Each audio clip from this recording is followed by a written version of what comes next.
Hello everyone, I'm going to read to you a story today called The Hunter by Paul Geraghty.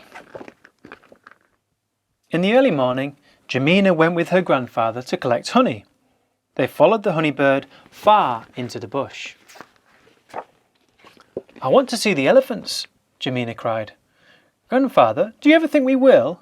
"You'll be lucky," said the old man. "We don't see many now, not since the hunters came." "Hunters?" Jemina's eyes lit up. "I'm going to be a hunter." Jemina played hunters. She shot the mighty elephants. She tracked a rhino deep into the forest. She stalked a pride of lions. Then she turned back to look for her grandfather, but she'd wandered too far into the bush, and the old man and the honeybird were nowhere to be seen. She called out, but there was silence. Then, far away on the wind, Jemina heard a sound, a sad and desperate cry that tugged at her heart. She held her breath and listened.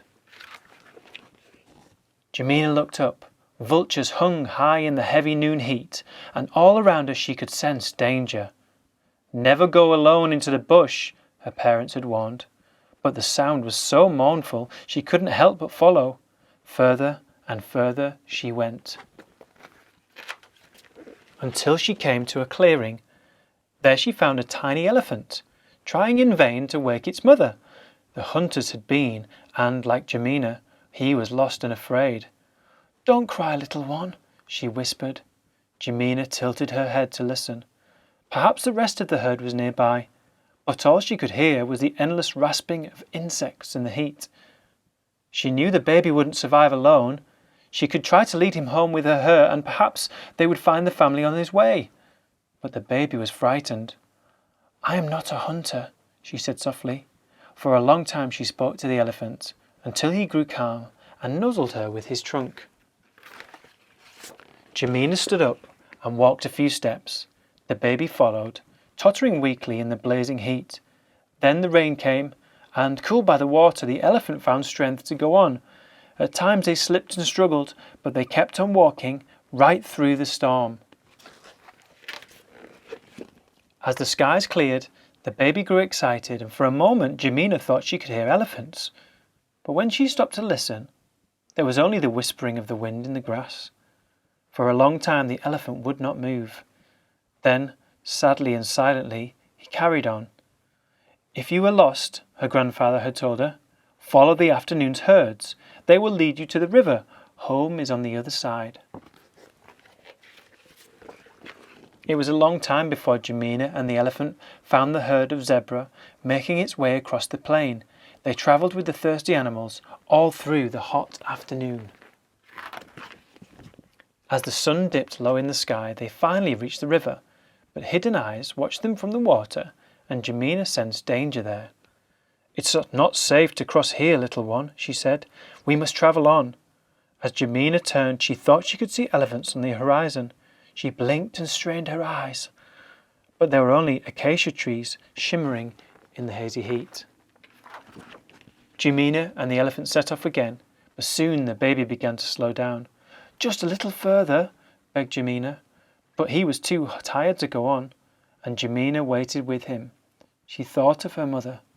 If only she could call her. Soon people would worry. Soon they would come searching. The baby whimpered.